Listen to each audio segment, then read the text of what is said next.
Is this the first time that you're entering management and you don't know what to do? Watch this video to learn what the roles and responsibilities are for a manager.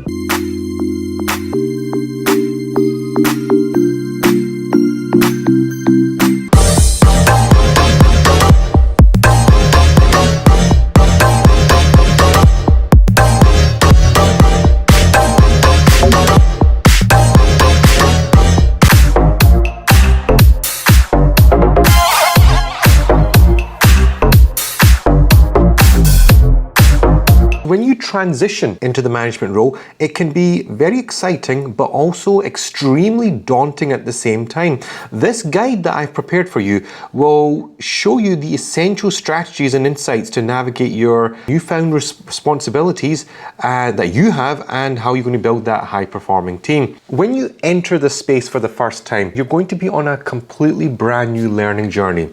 What you have encountered in the past when it's became to very technically related tasks is going to differ from what you're going to be doing as a manager. As a manager, you're going to be mostly involved in the people side, the political side. You need to be building a high-performing team. And this is where a lot of the concepts from your traditional certifications such as PMP, Scrum Master, will help you build these high-performing teams. Understanding your new role and responsibilities includes the following: prioritizing people management, communicating effectively, and delegating strategically. The fact of the matter is very simple. Your tasks that you'll be receiving on a day-to-day basis are going to be non-ending. In fact, the tasks will just be building up and building up as you go along day by day. It will not stop.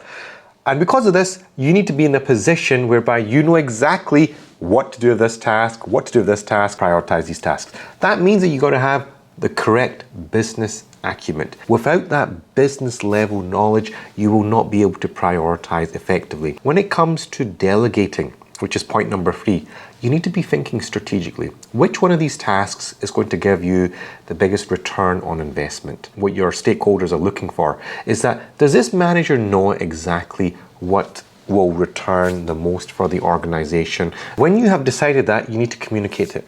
You need to communicate it clearly to your team. And any sort of miscommunication can also mean that the team is going to have a delay in starting those tasks. So the clarity that you provide to your team is critical from the very get-go. And that leads us on to effective communication strategies such as active listening, clear messaging, and feedback loops. We've spoken about this before on earlier videos on the channel, but the one I want to emphasize on is feedback loops. Feedback loops are built in every part of your life. And even when it comes to the business activities that you're doing, they're built even more deeply. And in fact, they're more heavily relied upon. And very simply put, if you launch a marketing campaign, you need to have feedback from that marketing campaign in terms of metrics that you can review on a day-to-day basis. What are those metrics going to show you? How many clicks did you get? How many conversions did you get? And are people actually watching your marketing campaign in the first place?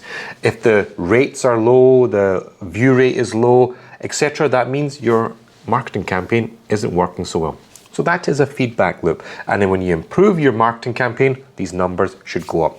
This is in every facet and aspect of business life.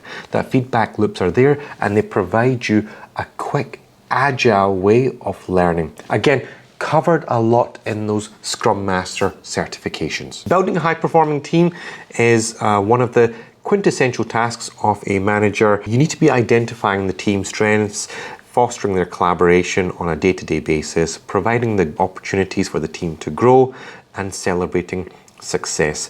Now, all of this is covered in the Scrum Master certification course, and the one I recommend is the Safe Scrum Master 6.0 certification, which actually gives you tools, techniques, and tactics that you can use on a daily basis that's going to help you achieve what's being said here on this slide. When the team is collaborating and they are celebrating success, the culture of the team is being improved and the team members feel that they want to contribute. Now, who is responsible for creating this culture? You are. The manager is. And this is why Scrum Mastering roles and responsibilities and the characteristics on who this person is are basically intertwined. Delegating tasks and empowering your team is the most critical aspect of being a manager. So that means that you need to be able to assess your team members' abilities to see who's got the skills to do what they need to do. Setting those clear expectations so that the team members know that what the desired outcomes are, so they don't do anything which is outside of scope. Trusting and empowering them, because you don't want to be micromanaging through these tasks. That's going to create a bad culture whereby they'll keep coming back to you and asking you what to do, and monitoring progress on a day-to-day basis. And how do you do that? When you set an expectation, look, I need this task done by the end of the week. But that person might come back and say to you, look, this requires a lot more work. It requires research. I need to go and talk to that person. I need to go and conduct a feasibility analysis.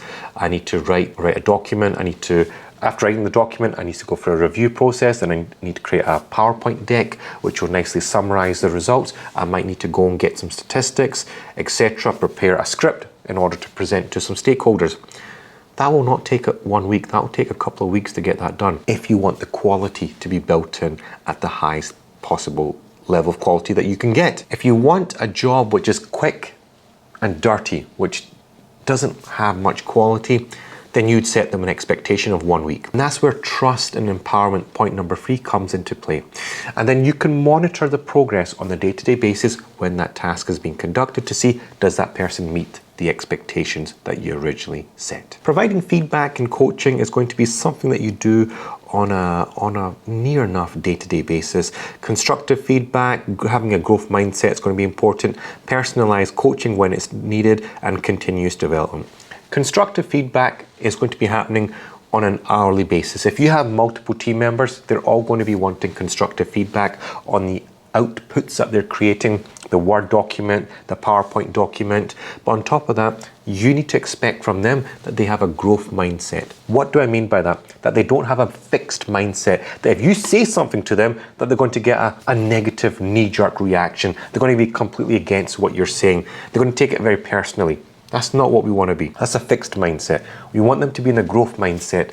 And how you do that, it's covered in the training programs that are provided to my students. So you can check that out. Some links in the description down below. And personalized coaching, again, this is something that you need to be doing on a day-to-day basis. Being a manager is also being a personal manager coach to everyone on the team. And that means that you need to tailor fit your coaching style to each and everyone in the team. Not everyone can be coached and mentored on a day-to-day basis. Sometimes people need it on a job-by-job basis. Some people need it on a daily basis. Some people might need it on a monthly basis. And the last thing here is continuous development, because everyone needs to be growing, everyone needs to be learning on a day-to-day basis, and you need to provide them the platforms, the tools, and the space for them to go out and learn. You doing that means that your team members are getting better. And if they're getting better, that means your involvement with the team will reduce, because the team is able to pick up the tasks and they're able to pick up the heavy work by themselves and execute tasks autonomously. Navigating common challenges such as conflict resolution, stress management, adaptability, and decision making will be happening again on a day-to-day basis. As you guys have probably noticed, all of these things that we've mentioned here are elements of everything that a manager does on a day-to-day basis. Now let's just look at this conflict resolution. Your team members, if you have 5 or 6 team members, there will be 1 or 2 in there which are fighting for dominance. You might call these individuals your lead goal scorers or your lead strikers. When these individuals are in the room, one person will have a implementation approach and another person will have another implementation approach. They never see eye to eye. And when that happens, when there's 2 conflicting views, there will be a bit of a tugging match going on there. Team members will feel it, that there's no consensus in the group. And you as a manager need to step in there. You need to be able to set things. Look guys, we're all part of the same team here. There's no promotion for any of you.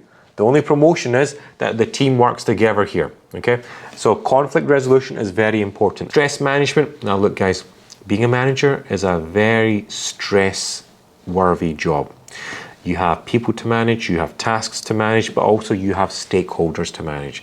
And the way you manage your stress and what you do after work, during work, and during the weekend has an impact on the overall quality of you being a great manager. Adaptability, this is all about you being agile within your work, being able to respond to the departmental and divisional pressures and functional pressures that are put on, how you go about embracing that change on a day-to-day basis.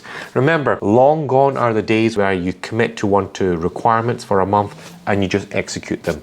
Nowadays, requirements are changing on a day-to-day basis. Heck, they're even changing on an hourly basis in some companies. And how you go about adapting to those changing requirements is very important. Again, covered in the Scrum Master training programs provided in my training courses. Decision making, you need to have good business knowledge.